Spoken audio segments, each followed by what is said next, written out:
analisis pelaksanaan pendidikan inklusi di berbagai daerah ataupun negara. Yang pertama, pendidikan inklusi di Swedia.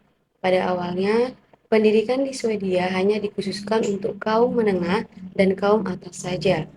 Pada tahun 1842, ada sebuah kebijakan yang memaksa adanya alamiah Volksschule atau full school atau sekolah rakyat. Kebijakan ini memiliki tujuan utama untuk menyediakan sekolah bagi seluruh masyarakat, meski pada praktiknya dua sekolah setingkat berkembang, satu untuk kaum kelas bawah dan satu untuk kurang beruntung. Dan yang kedua adalah untuk kaum yang berada di posisi lebih tinggi dari masyarakat. Sistem pendidikan publik di Swedia pada masa kini terbagi menjadi sekolah wajib dan sekolah tidak wajib. Pendidikan wajib terdiri atas regular compulsory school atau sekolah wajib reguler, selanjutnya yaitu pendidikan inklusi di Republik Irlandia, yang merupakan sekolah Republik Irlandia memiliki sistem pendidikan yang terpusat dengan sistem pendidikan primer dan lanjutan yang memiliki sistem administrasi yang terpusat dan sekolah kejuruan dan kampus umum yang memiliki beberapa aturan dari pemerintah setempat melalui Komite Edukasi Kejuruan di tingkat daerah. Dibandingkan dengan negara-negara Eropa lainnya, pengimplementasian sekolah inklusi di Republik Irlandia agak lambat, yang mana baru diterapkan pada tahun 2003. Penerapan ini dilangsungkan secara bertahap, mulai dari Special Education Review yang mengadopsi pengertian dari anak dengan kebutuhan khusus dalam sistem pendidikan mereka dan mendukung pergerakan menuju ke sistem inklusi dengan menyatakan bahwa dibutuhkan jasa para ahli dalam ketetapan terpisah seputar pendidikan inklusi. 3 tahun kemudian, tepatnya pada tahun 1996, laporan dari Commission on the Status of People with Disabilities atau Komisi terhadap status dari orang-orang dengan keterbatasan atau mempromosikan model sosial tentang disabilitas menyerukan koordinasi yang lebih besar lagi antara layanan pendidikan dan kesehatan, serta menganjurkan dibentuknya lebih banyak lagi mengenai lingkungan pembelajaran yang inklusif. Melalui penelitian yang dilakukan oleh MC Kanke atau Kelly Craig, siswa berkebutuhan khusus yang memasuki sekolah-sekolah meningkat dalam kurun waktu 2003 sampai 2013. Dalam 5 tahun pertama, yaitu mulai dari tahun 2003 sampai 2008, jumlah siswa dengan keterbatasan intelektual meningkat sebanyak 7,4%. Pada 5 tahun kemudian, peningkatan ini menjadi 2 kali lipat dengan peningkatan 15,6%.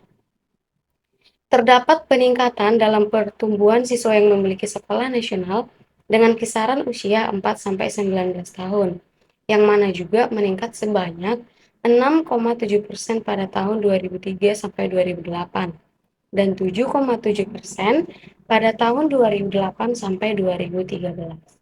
Meski begitu, peningkatan pusat dapat terlihat pada pertambahnya jumlah siswa dengan keterbatasan belajar yang jauh lebih tinggi pada 2 periode ini. Dalam hal ini, bukan berarti kalau pendidikan inklusi di Republik Irlandia ini bisa dibilang sudah sepenuhnya berhasil. Berdasarkan dari penelitian McCarthy dan Sevlina 2017, siswa dengan keterbatasan penglihatan atau tunanetra di Republik Irlandia masih mengalami sejumlah kesulitan dalam pembelajaran, terutama dalam subjek matematika yang dipenuhi dengan berbagai macam notasi yang membingungkan, sehingga para siswa tunanetra tidak bisa mempelajari subjek tersebut dengan baik. Selain itu, berdasarkan penelitian Kelly, David, Afke, dan Donovan 2014, dapat terlihat sebuah tren di mana siswa dengan kebutuhan khusus yang berusia 12 tahun ke atas memutuskan untuk melanjutkan sekolah ke sekolah khusus. Tren ini terjadi karena berbagai macam alasan, seperti adanya kesulitan dalam kemampuan bersosialisasi siswa, masalah emosional yang dialami oleh siswa, masalah tingkah laku, fisik, atau masalah terhadap sarana pendukung di sekolah. Hal ini bukanlah fenomena yang aneh, karena pendidikan inklusi masih tergolong baru di Republik Irlandia, yang menyebabkan mungkinnya muncul masalah seperti ini. Secara umum, pendidikan inklusi di Republik Irlandia sudah mulai berjalan dengan baik. Meski ada rintangan yang harus diatasi, setidaknya program inklusi sendiri sudah mendapatkan dukungan dari masyarakat agar bisa berjalan dengan baik. Selanjutnya yaitu pendidikan inklusi di Indonesia, tepatnya di daerah Aceh.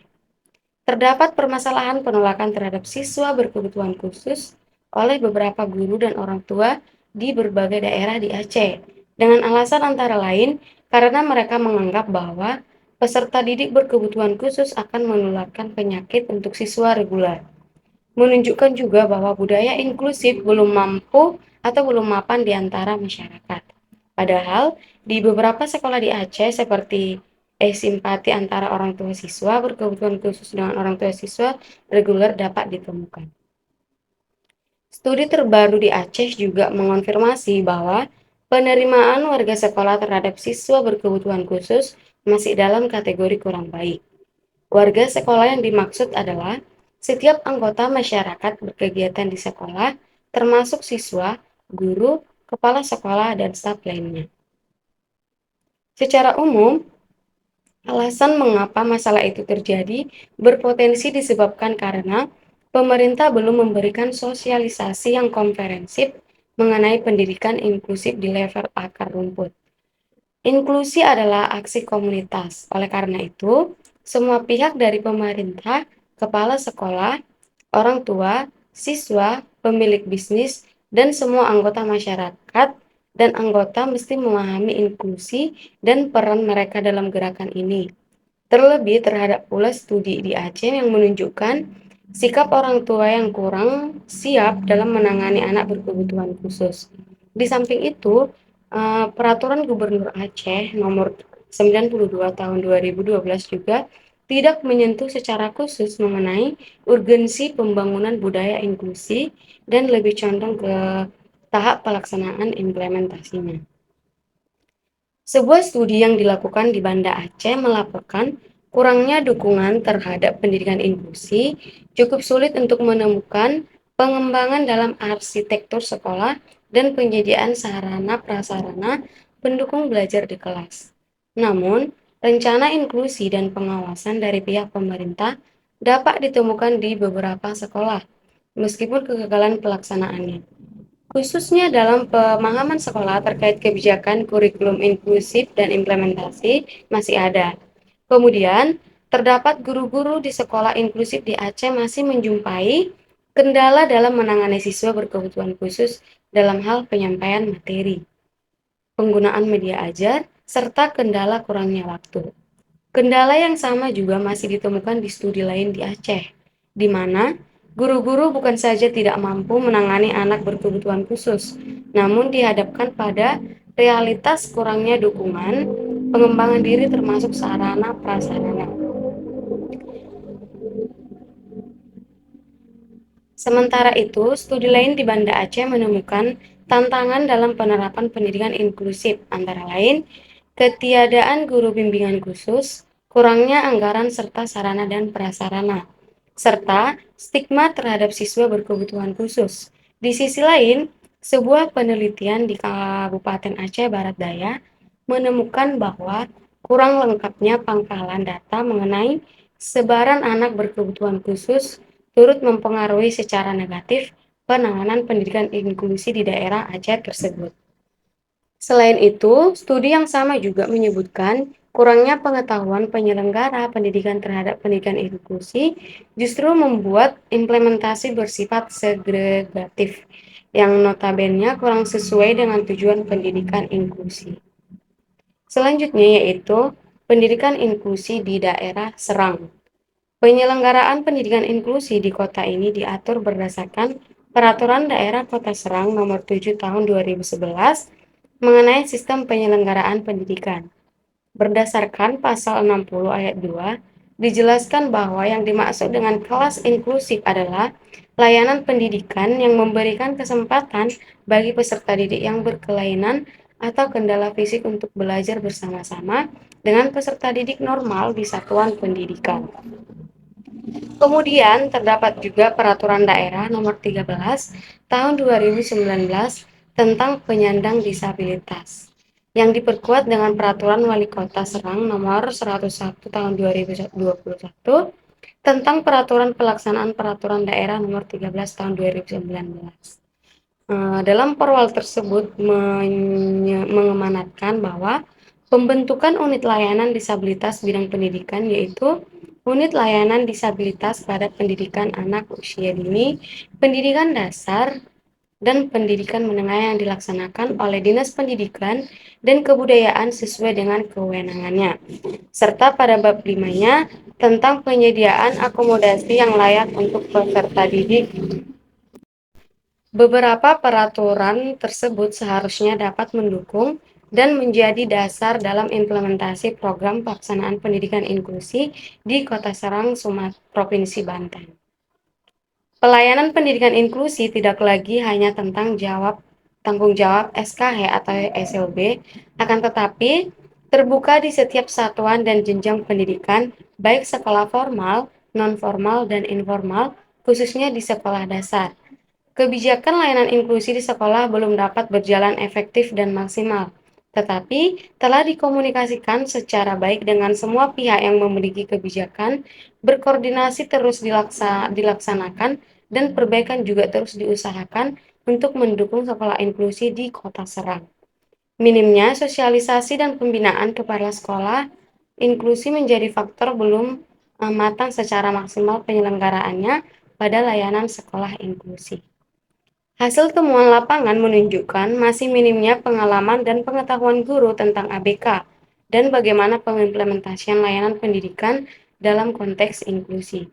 Hal tersebut tentu dapat kita pahami karena sebagian besar guru merupakan guru reguler atau guru umum atau kelas yang tidak memiliki dasar pengetahuan mengenai kompetensi dan kualifikasi pendidikan khusus.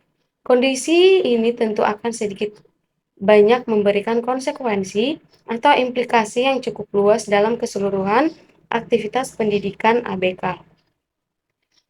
Pengertian GPK seperti yang dijelaskan dalam Guru Pedoman Penyelenggaraan Pendidikan Inklusi tahun 2007 menjelaskan bahwa GPK merupakan guru yang mempunyai latar belakang pendidikan khusus atau pendidikan luar biasa yang pernah mendapat pelatihan pendidikan khusus luar biasa.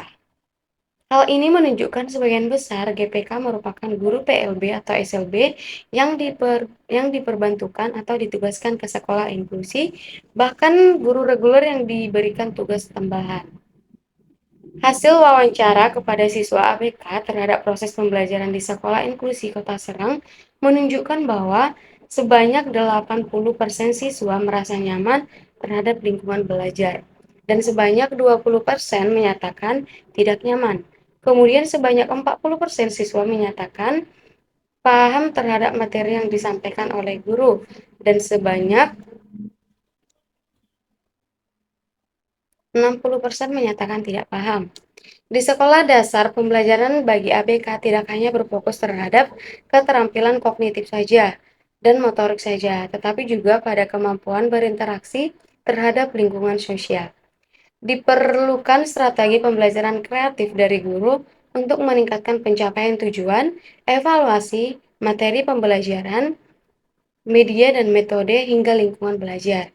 Beberapa strategi pembelajaran yang dapat diimplementasikan kepada siswa ABK di jenjang sekolah dasar adalah melalui remedial teaching, strategi deduktif, klasikal, kooperatif, induktif, heuristik, ekspositori, dan perubahan perilaku. Adapun berdasarkan observasi dan wawancara yang dilakukan kepala sekolah, guru, dan siswa terkait dengan hambatan yang dihadapi oleh sekolah inklusi di Kota Serang diantaranya, yang pertama yaitu tidak tersedianya